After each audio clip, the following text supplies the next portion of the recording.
All right, so the markets are in an upstream right now, and of course, a little bit of this is depending on where Bitcoin is going. Also, Ethereum starting to have some very interesting plays across the market. So we'll break all that down for you guys. Hopefully, it'll be a good one. I think you'll like it. My name is Paul Barron. Welcome back into TechPath. Getting into it today, of course, we want to thank our sponsor, iTrust Capital. If you're looking at a long-term hold, this is one of the places you can do it for a ETF, or excuse me, an IRA. I'm thinking ETF because it's so close. Or at least I feel like it's so close.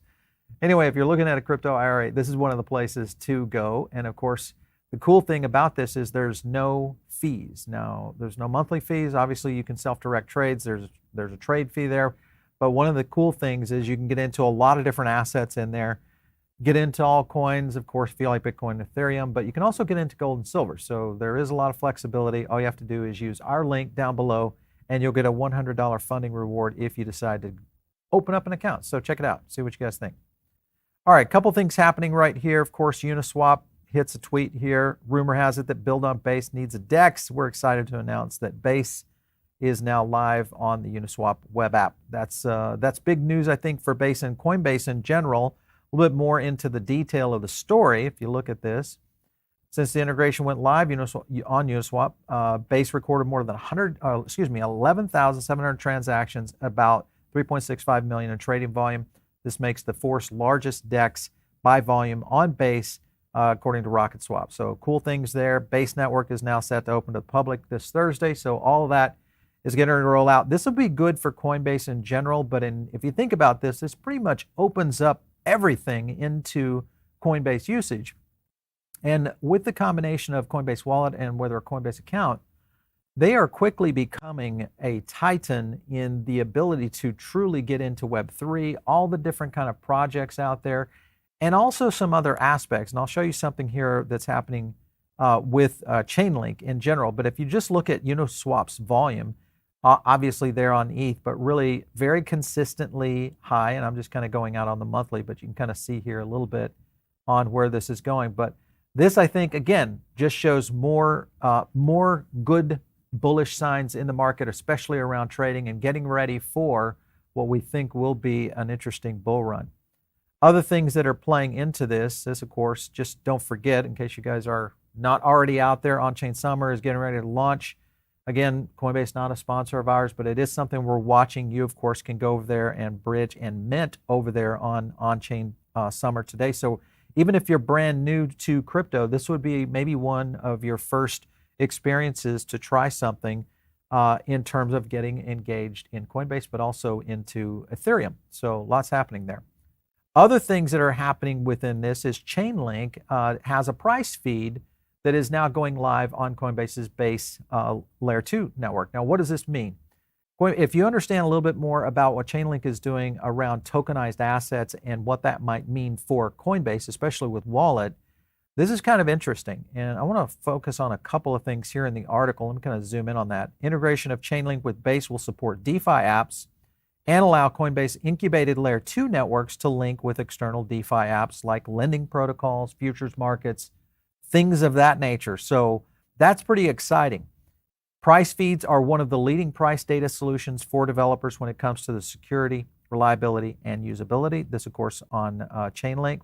Integration of Chainlink price feeds will empower Base developers to create next-gen use cases and existing DeFi protocols to seamlessly onboard into Base's Layer 2 blockchain. So again, this gets into the benefit of tokenized assets. All those kind of things can play into this technology, especially with Chainlink tying into this. If you look at this headline right here, tokenized Coinbase stocks are coming to Polygon, of course, obviously thanks to backed finance, but more importantly, integrating Chainlink's price feeds. So tying in two of our favorite tokens, Chainlink and also Matic, and I think, or maybe, what is it, Paul now?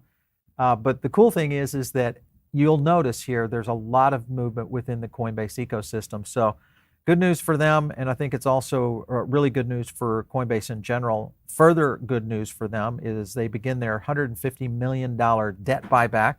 This will be a 36% discount if they pull this off, which is only going to create better, better value, I think, for Coinbase, the stock, if you're maybe just a regular stock investor.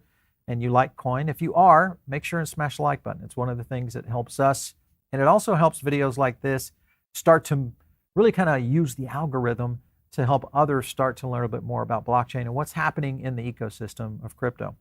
So just as a reminder, last month the exchange redeemed 65 million in convertible notes at a discount of almost 30%. So that's pretty significant, simply meaning you're reducing your overall cost of some of the money that you've got out there on notes. And anytime you can do that is very beneficial for the platform.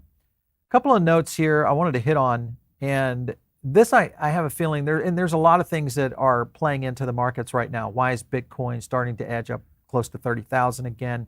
What are some of the key things? We'll talk about PayPal and some other aspects that might be leading this.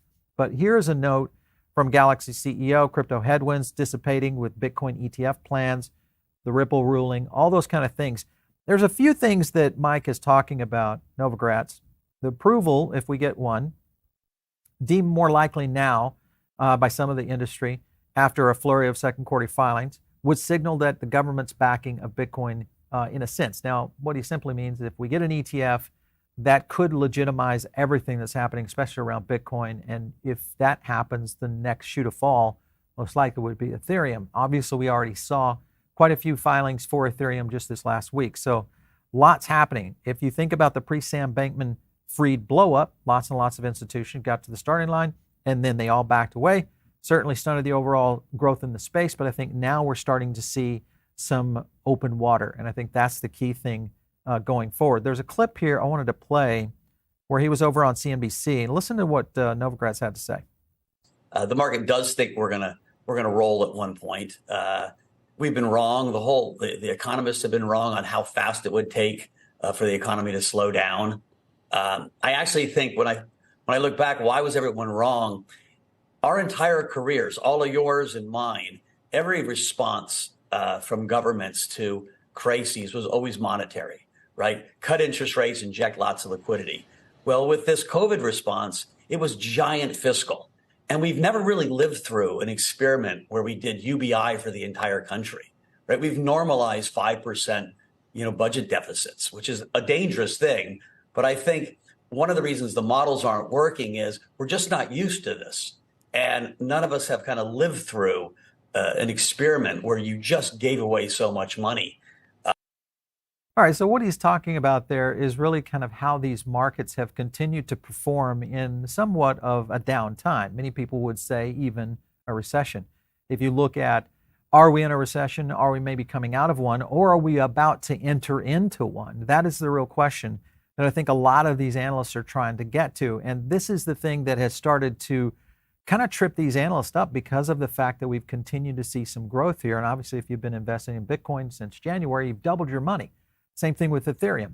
So what is it that is continuing to draw this out? And now you have a lot more activity coming in from the market itself that's only showing more bullish indicators. So I want to get into a couple of points of what they're talking about here. This was from Eric Balkunas.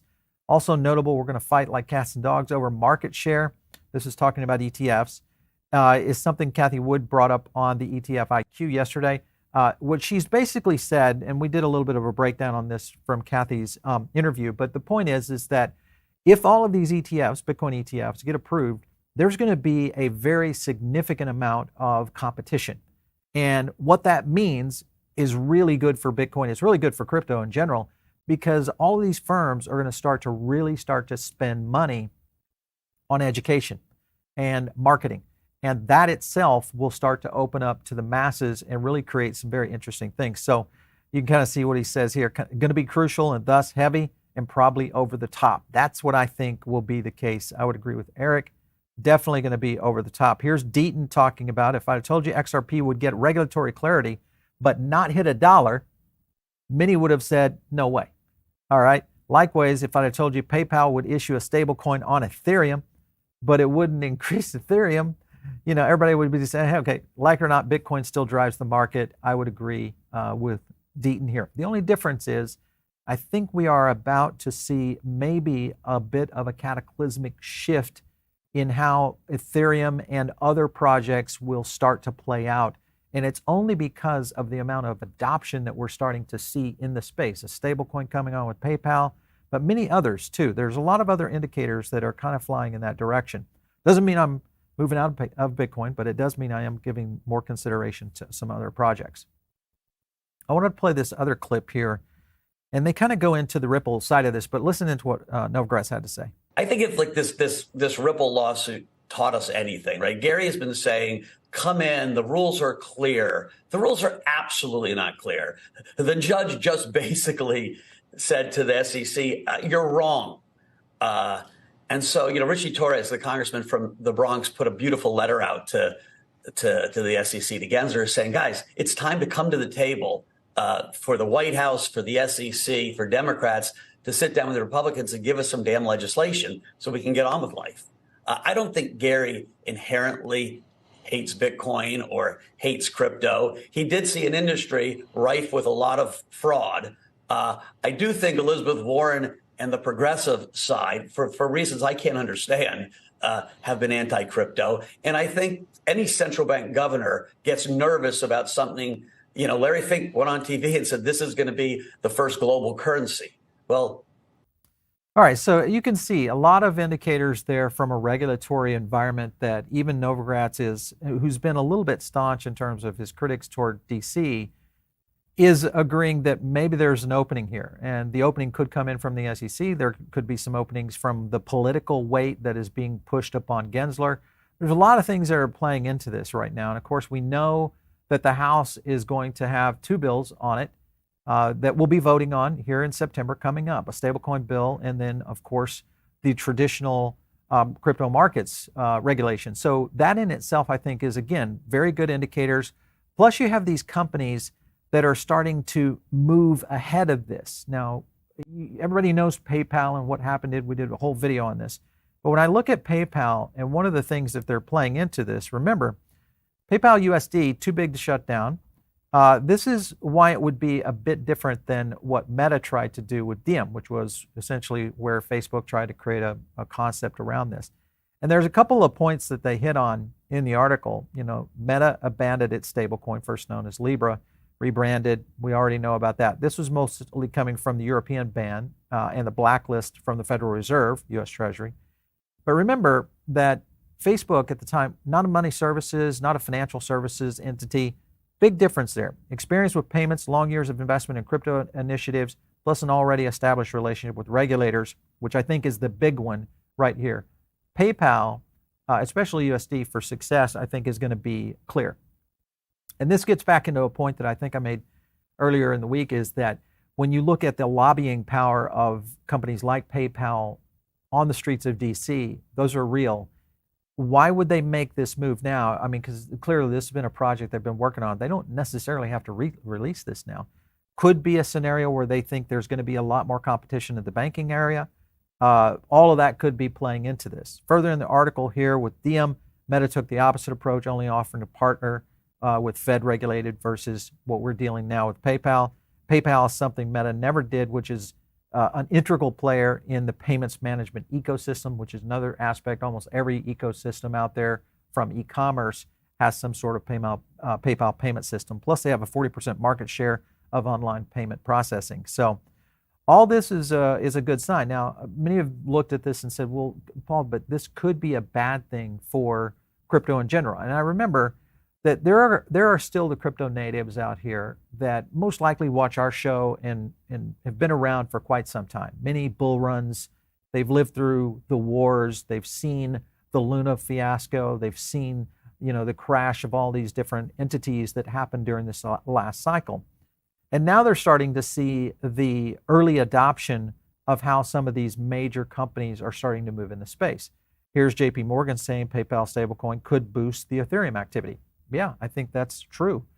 The question will be, will we see people that maybe have never experimented with crypto before start their journey with something like PayPal? It could be very well one of the key things, because remember, Coinbase, as much as we like them, as much as, when I say we, meaning crypto in general, likes what Coinbase is trying to do for the industry, they still don't have the base of growth that a PayPal does. PayPal is sticking on 500 million members and active users.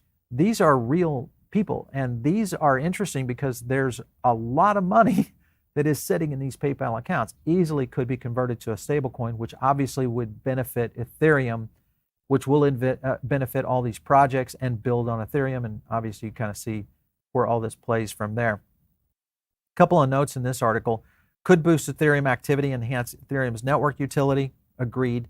More firms would be encouraged in the future to choose Ethereum blockchain. Agreed, for their stable and decentralized project, just because of the involvement around what PayPal is doing here. Another aspect of this, when you think about where this is going to go, PYUSD, the token itself, I think there's some great opportunity for where this plays out. Another thing too, I wanted to jump in here because there was another piece right here. PayPal. This is okay. So this was one of the things that people were kind of hitting on Spaces today with Mario Knopfel. They were talking about the issue of PayPal stablecoin could still be frozen, just like Tether and Circle. And my argument for that is this: is that there's going to be people who are Bitcoin and decentralized diehards. That is crypto natives, guys like myself, others that are out there educating the space. And then there's going to, because you can't expect everybody to go all in like that, go hard at that kind of level. So this may be the entry, and this may be okay for most people, just like a bank. I know those are bad words, but we say them occasionally here on the channel. But the point is that I think this really gets into an opportunity for growing like the normal audience in accepting what's happening in the blockchain industry. So lots happening there. Coin Bureau hit on it right here. Guy was talking on there, and I heard him go on another show about this, where he was really kind of zoning in on this. But it's now confirmed that PayPal stablecoin can be frozen. It's known that PayPal has a history of limiting and restricting accounts based on political views. Yes, yeah, it has happened, but that's also happening in the UK with banks, where they're holding back and even in some cases freezing bank accounts. All those are traditional finance pitfalls that everybody faces. But the cool thing is you have an out.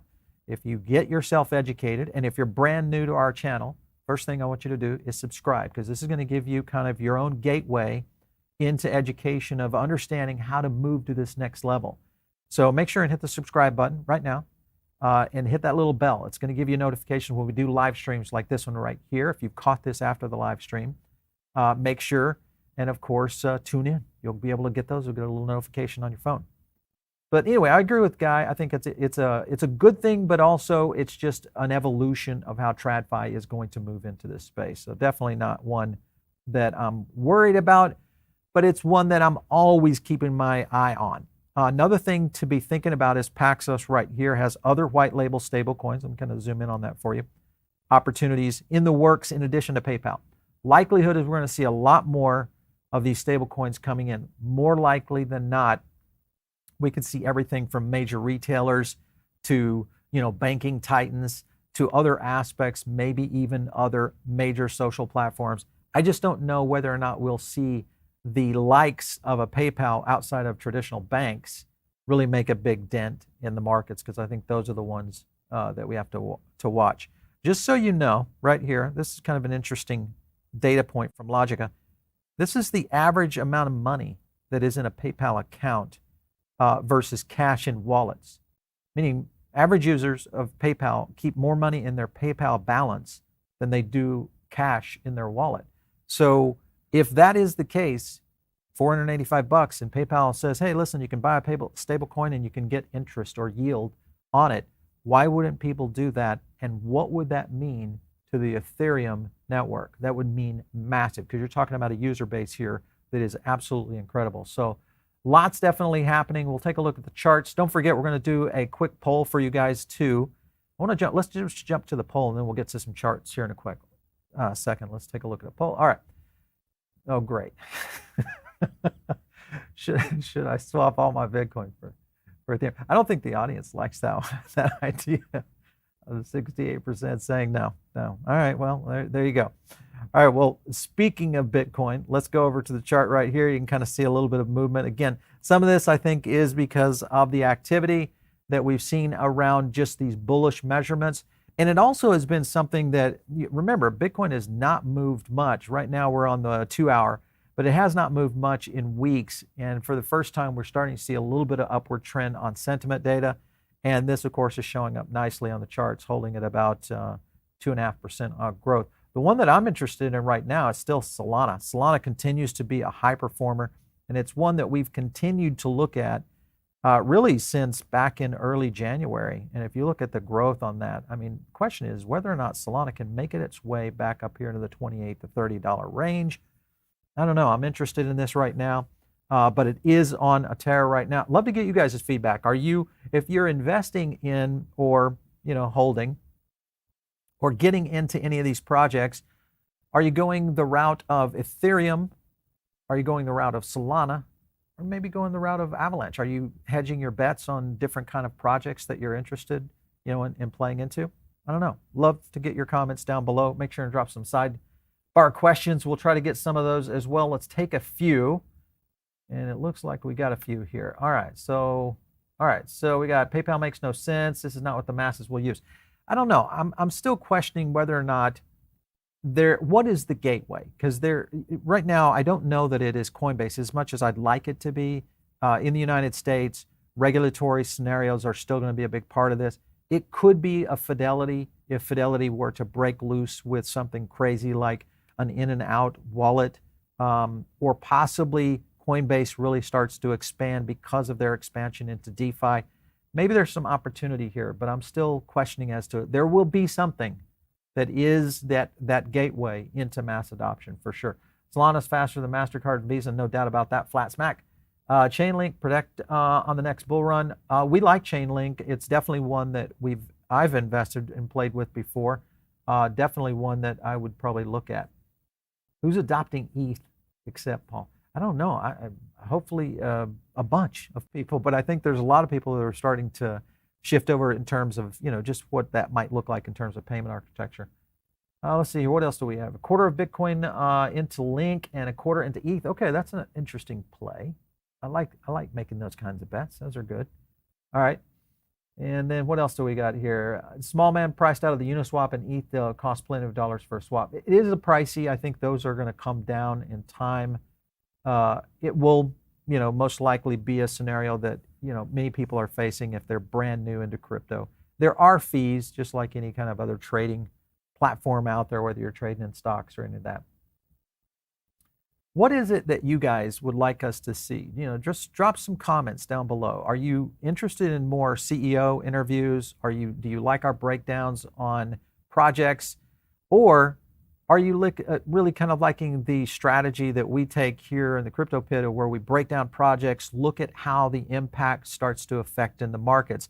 We're always kind of playing with some of our content. We always love to get feedback, so make sure and just drop some comments down below. And before you leave, hit the like button right now. It's one of the ways that helps spread this video. If you're not part of the Diamond Circle, make sure and get in. It's very easy and it's free. We drop a podcast over there, additional analysis, more research, all that stuff is available over in the Diamond Circle. If you guys want to catch me out there on Twitter, it's @Paul Barron. We'll catch you next time right here on TechPath.